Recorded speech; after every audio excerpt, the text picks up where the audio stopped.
नमस्कार दोस्तों, स्वागत है आप सभी का हमारे यूट्यूब चैनल जीएस परिश्रम में।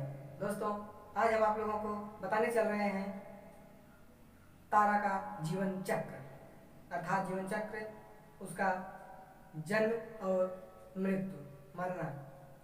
दोस्तों, कल के वीडियो में हमने अवार्ड से सम्मानित किए गए मेजर ध्यानचंद के जन्मदिन पर 74 लोगों को अवार्ड से सम्मानित किया जाना था, जिसमें से 64 लोगों को सम्मानित किया गया है। 10 लोग कोविड-19 के कारण या तो संक्रमित हैं या फिर आइसोलेशन वार्ड में भर्ती हैं।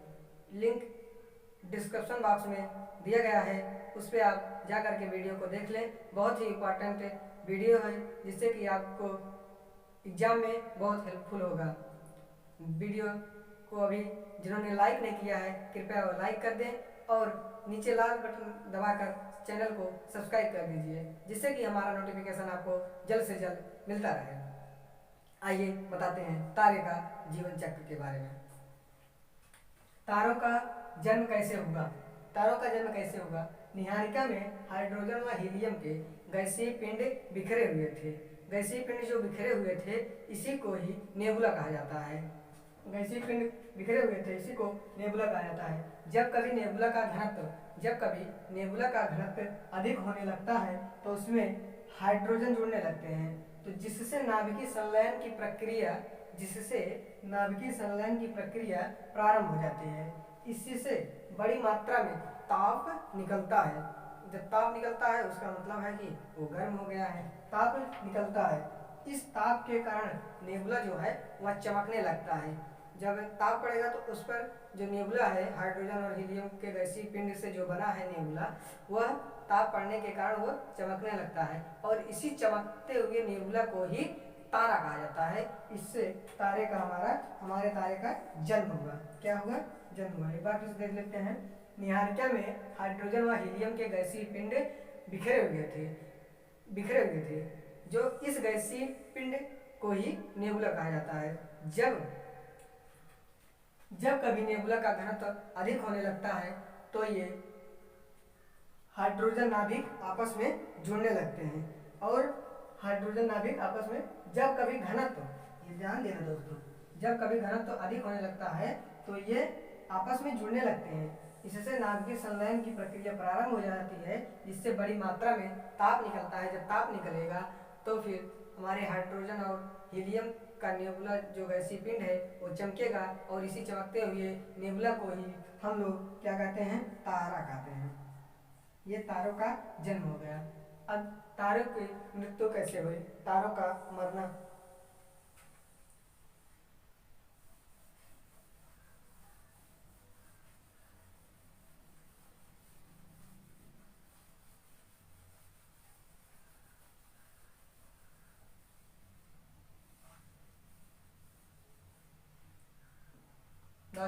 दोस्तों देख लीजिए, तारों का मरना। हेडिंग डाल लीजिए, तारों का मरना कैसे।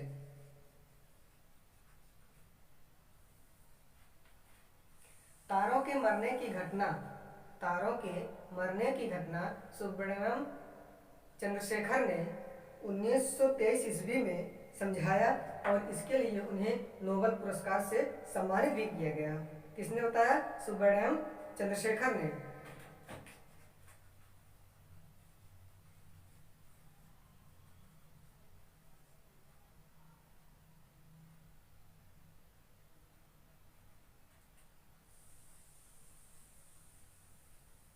सुब्रमण्यम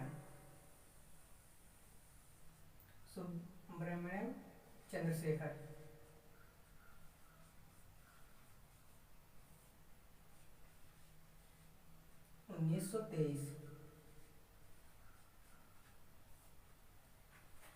तारों की मरने की घटना सुब्रमण्यम चंद्रशेखर ने 1923 ईस्वी में इन्होंने बताया और इसके लिए उन्हें नोबेल पुरस्कार से सम्मानित किया गया। इन्होंने इस घटना को, तारों के मरने की घटना को इन्होंने 3 आधार पर बताया। और 3 प्रकार के कौन कौन से हैं? एक है छोटे तारे, दूसरा है बड़े तारे, तीसरा है मंझले तारे।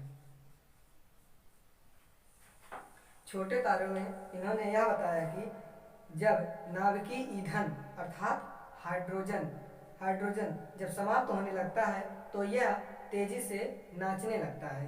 तेजी से जब नाचेगा तो ऐसे में वह या तो सिकुड़ेगा या फिर फैलेगा। जब ऐसे तेजी से नाचेगा तो या फिर सिकुड़ेगा या फिर फैलेगा।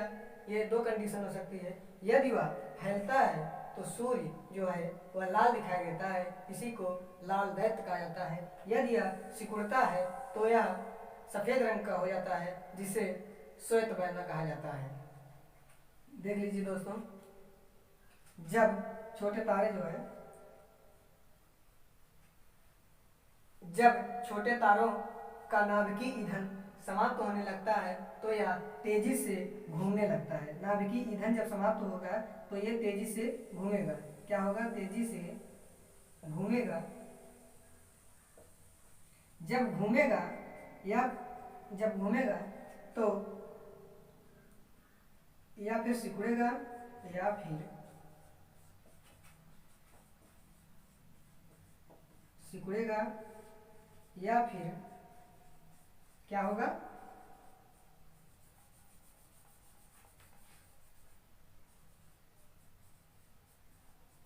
फैलेगा।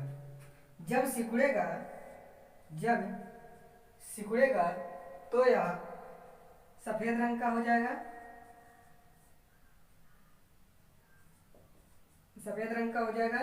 जब यह फैलेगा तो यह लाल रंग का हो जाएगा। क्या होगा? हमारा सूर्य होगा, लाल रंग का हो जाएगा। लाल रंग जब हो जाएगा सूर्य तो इसी को लाल दैत्य कहा जाता है। लाल दैत्य कहा जाता है। जब यह सफेद रंग का हो जाएगा इसी को श्वेत बौना कहा जाएगा। ध्यान देना दोस्तों, बहुत ही इंपॉर्टेंट है। और मंझले तारे, जब सूर्य जैसे मंझले तारों का जब सूर्य जैसे मंझले तारों का नाभिकीय ईंधन समाप्त होने लगता है तो ये तेजी से घूमने लगते हैं। तेजी से घूमने के कारण इनकी गुरुत्वाकर्षण शक्ति बढ़ जाती है। इससे तारों का द्रव्यमान जो है खिंचता हुआ केंद्र में आ जाता है, जिससे इसी से जब केंद्र में आ जाता है इसी से न्यूट्रॉन या न्यूट्रॉन स्टार या पल्सर कहा जाता है।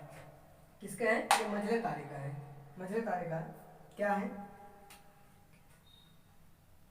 जब सूर्य जैसे मंझले तारों का नाभिकीय ईंधन समाप्त होने लगता है तो यह तेजी से घूमने लगता है। ये भी तेजी से घूमेगा तो इसका क्या होगा? गुरुत्वाकर्षण शक्ति बढ़ जाएगा। गुरुत्वाकर्षण शक्ति क्या होगी? प्लस हो जाएगा। शक्ति जब बढ़ने लगेगी तो यह इसके जो आसपास में के बाहर के द्रव्यमान हैं, जो इसके आसपास के बाहर के सब द्रव्यमान हैं, ये खिंचता हुआ केंद्र में आ जाएगा। जब यह केंद्र में आ जाएगा तो इसी को पल्सर या न्यूट्रॉन स्टार कहा जाता है। अब पूछ लेगा आप सबसे कि न्यूट्रॉन स्टार और पल्सर किसे कहते हैं, तो आप लोगों को बताना होगा। सूर्य जैसे मंझले तारों का नाभिकीय ईंधन जब समाप्त होने लगता है तो यह तेजी से घूमने लगता है। जब तेजी से घूमने लगता है तो गुरुत्वाकर्षण शक्ति बढ़ जाने के कारण इसके आसपास के बाहर का द्रव्यमान जो है वह केंद्र में आ जाता है। केंद्र में आने की वजह से न्यूट्रॉन स्टार या पल्सर कहा जाता है। अब आइए बड़े तारों का बताते हैं। बड़े तारों का कैसे इन्होंने बताया है। किसने? सुब्रमण्यम चंद्रशेखर ने।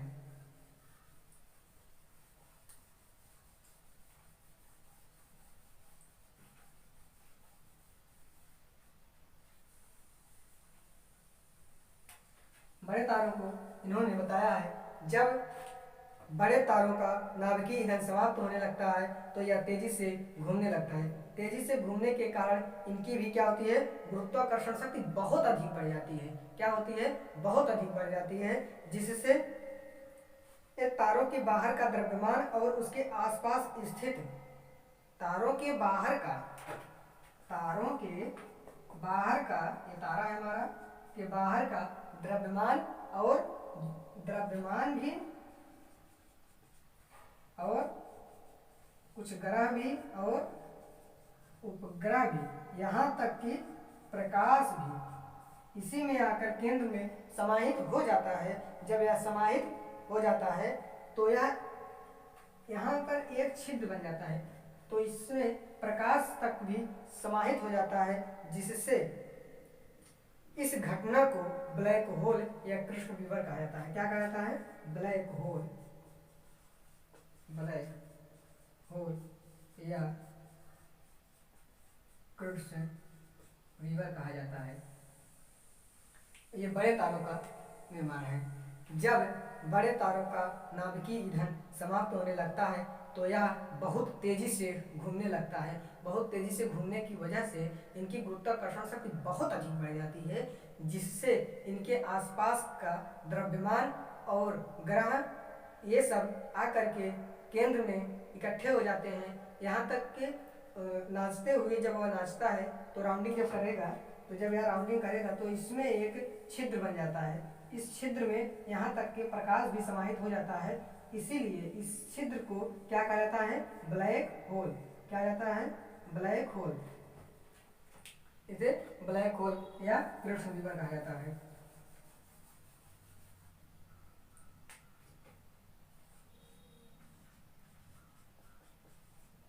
ब्लैक होल या कृष्ण विवर कहा जाता है। बहुत इंपॉर्टेंट दोस्तों हैं, ध्यान देना। अब आप लोगों को बताते हैं तारों का मरना। ये भी तारों का मरना है। तारों का मरना सुब्रमण्यम चंद्रशेखर ने 1923 ईस्वी में बताया और 3 आधार में बताया: छोटे तारे, मझले तारे, बड़े तारे। अब इन्हीं छोटे बड़े तारों में बताते हैं आपको। छोटे तारों में जब सिकुड़ेगा, फैलेगा तो कैसे स्थित होगी? लाल दैत्य होगा, लाल दैत्य, या फिर श्वेत बावना होगा। और बड़े तारों में ब्लैक होल की घटना घटेगी और कृष्ण विवर जैसी घटना घटेगी। और मझले तारों में क्या होगा? यहाँ पे इसके नीचे लिख लेते हैं, ये अलग है। ब्लैक होल या कृष्ण विवर की घटना घटेगी। और मझले तारों में पल्सर या न्यूट्रॉन स्टार की, पल्सर या न्यूट्रॉन स्टार की घटना घटेगी। इस दोस्तों बहुत इंपॉर्टेंट है। लाल दैत्य, श्वेत बावना, ब्लैक होल या कृष्ण विवर, पल्सर या न्यूट्रॉन स्टार, ये तारों के मरने की घटना है। कैसी घटना है? ठीक, इस तरह से तारों की मरने की घटना 2 बातों पर भी निर्भर करती है। ये तो सुब्रमण्यम चंद्रशेखर के आधार पर हो गया है। तारों के मरने की घटना 2 बातों पर निर्भर होती है। पहले क्या है? नाभिकीय संलयन की क्रिया,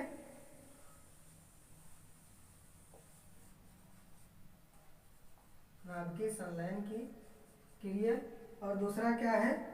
गुरुत्वाकर्षण शक्ति का बढ़ना,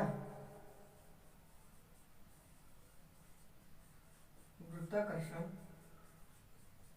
शक्ति का बढ़ना। ये 2 बातों का है। नाभिकीय संलयन की, नाभिकीय ईंधन जो है जब समाप्त होगा तो यह घटना लाल दैत्य प्रकाश, लाल दैत्य और श्वेत बावना की घटना घटेगी। और जब गुरुत्वाकर्षण शक्ति का बढ़ना होगा तो ब्लैक होल, कृष्ण विवर और पल्सर या न्यूट्रॉन स्टार की घटना घटेगी। ये 2 बातों पर निर्भर करती है। देख लीजिए दोस्तों, लिख लीजिए नोट्स में, आगे दिखाते हैं। दोस्तों जिन्होंने चैनल को अभी तक सब्सक्राइब नहीं किया है, कृपया करके वो सब्सक्राइब कर लें। जो तारा, देखिए अब नोट में लिख लीजिए, बहुत ही इम्पोर्टेंट है, नोट में लिखा देते हैं हम।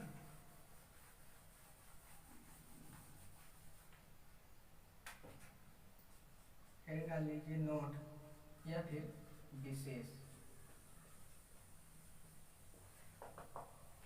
लिख लीजिए जो तारा जितना बड़ा होगा उसकी आयु उतनी ही कम होगी।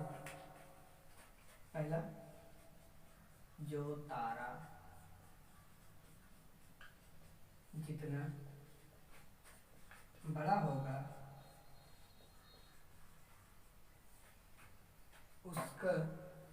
उसकी आयु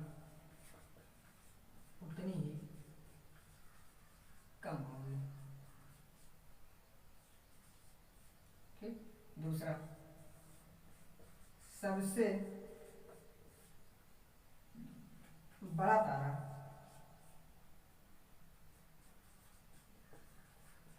बिटुल तारा और सबसे चमकीला तारा साइरस। सबसे चमकीला तारा क्या है? साइरस। एक और पॉइंट नोट कर लीजिए, पृथ्वी के सबसे निकट का तारा सूर्य है और दूसरा निकट का तारा प्राक्सिया सेंचुरी है। पृथ्वी के सबसे निकट का तारा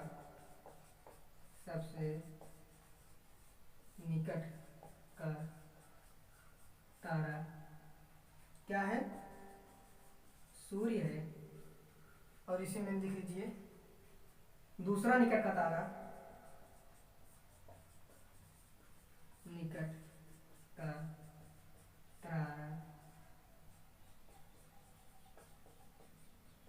प्राक्सिया संतुरी है। अगर दोस्तों आप लोगों को कोई भी दिक्कत होती है तो आप लोग कमेंट बॉक्स में जाकर कमेंट करके पूछिएगा। जिन्होंने अगर वीडियो हमारा अच्छा लगा हो तो लाइक कीजिए, शेयर कीजिए, सब्सक्राइब कीजिए। और हाँ, एक बात और, अगली वीडियो को लेकर हम आएंगे सौरमंडल, ग्रह, सूर्य के बारे में आप लोगों को विस्तृत जानकारी देंगे। अगर वीडियो अच्छा लगा हो तो लाइक, शेयर, सब्सक्राइब कीजिए। धन्यवाद।